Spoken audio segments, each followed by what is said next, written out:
Bonjour à toi qui me rejoins sur cette mini vidéo sur un sujet un peu particulier puisque aujourd'hui je vais te parler de blockchain et de spiritualité. Quel rapport entre les deux? Je m'appelle Isabelle et je suis prof de yoga, je suis également auteure de livres plutôt sur la spiritualité, en tout cas sur mon expérience de cela. Et puis, je chemine également où j'explore, disons, le monde de la liberté financière en me connectant à l'esprit d'abondance et j'essaye de partager un peu tout cela avec ceux qui le souhaitent. Donc aujourd'hui, le sujet blockchain et spiritualité.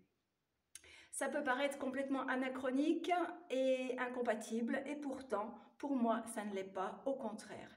Et voici pourquoi.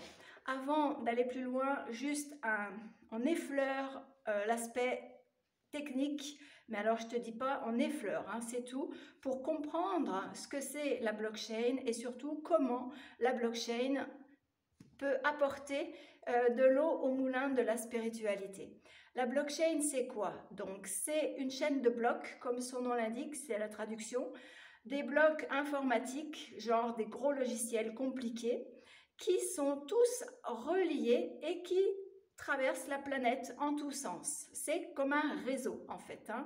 C'est comme un réseau.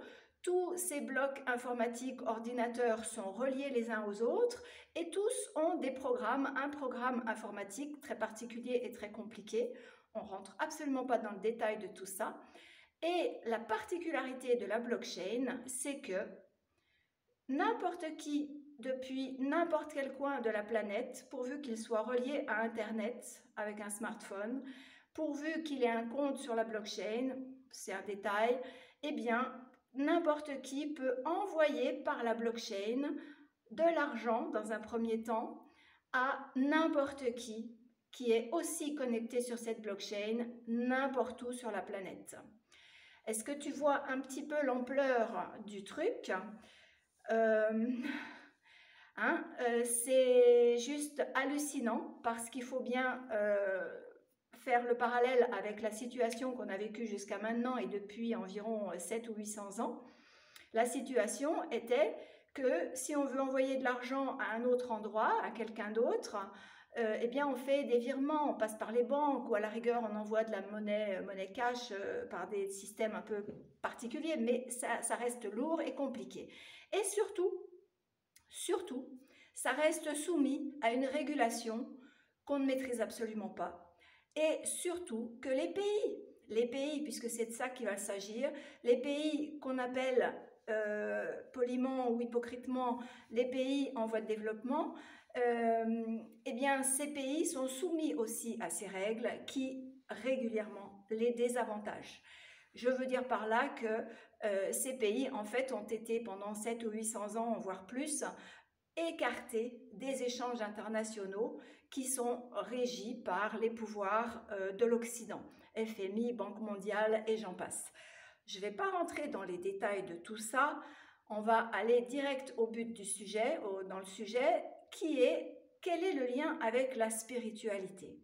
Eh bien, en spiritualité, en tout cas, c'est mon point de vue, je pense que c'est ce que je fais d'ailleurs tous les matins ici même dans cette salle, je chante des mantras pour la paix et des mantras également pour la prospérité, pour que chacun sur la planète ait accès à la prospérité, car ça me paraît être le droit de chacun d'avoir accès à la prospérité, à l'abondance, parce que l'abondance existe dans la nature, elle existe également sur la planète, mais, encore une fois, les lois humaines ont fait que juste une certaine poignée de gens y ont accès, mais une immense majorité en est complètement exclue. Ces pays, ces fameux pays en voie de développement, si l'on peut dire, on va dire sous-développés, ça sera plus clair. En tout cas, la blockchain, tu vois où je veux en venir? La blockchain, en fait, court-circuite tout ce qui était en place depuis des centaines d'années. Grâce à la blockchain, un Africain peut envoyer de l'argent en Chine, au Japon, au Pérou, en Alaska, n'importe où. Grâce à la blockchain, quelqu'un peut recevoir de l'argent de n'importe qui sur la planète. Ça veut dire que quelqu'un qui a une société en Inde peut commercer avec quelqu'un qui est au Pérou ou en Argentine ou au Chili ou en Afrique, etc., sans demander l'autorisation au FMI ou à la Banque mondiale ou à toutes ces instances qui gèrent les échanges internationaux. Est-ce que tu vois l'ampleur des choses maintenant?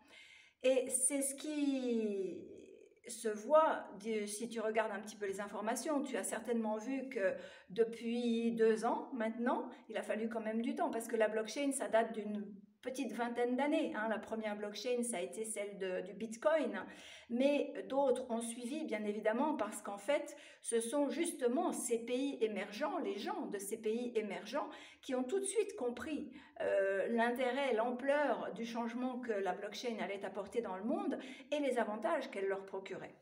Mais en Occident, on a mis du temps.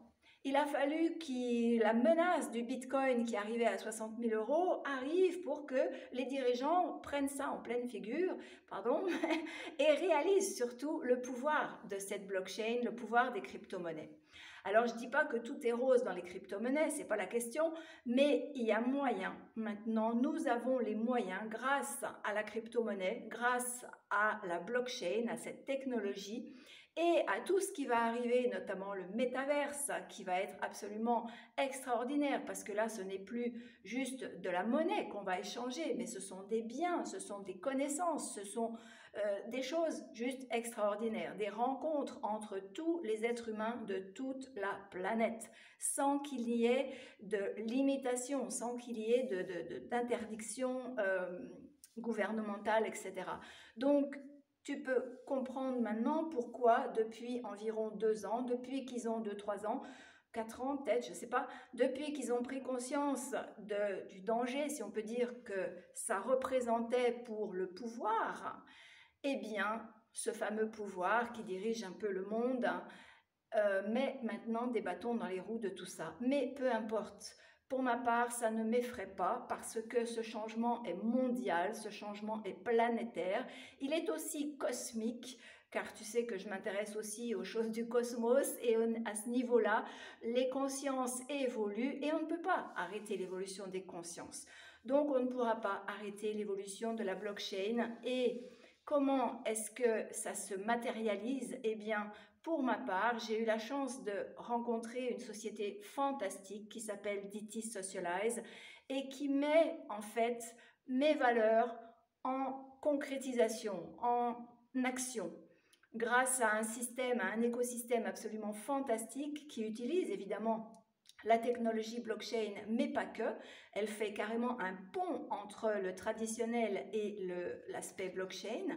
Eh bien, DT Socialize nous permet à tous de participer à une aventure qui redonne leur dignité à tous les êtres humains, parce que avec cette société, on a la possibilité de donner à chaque être humain, en tout cas chaque être humain sur la planète, indien, africain, péruvien, de n'importe où, avec même un tout petit pouvoir d'achat, eh bien, chaque être humain a la possibilité de se créer de la richesse, de se créer des revenus et de créer une prospérité, une abondance autour de lui, dans son environnement, dans son village, dans son pays, etc.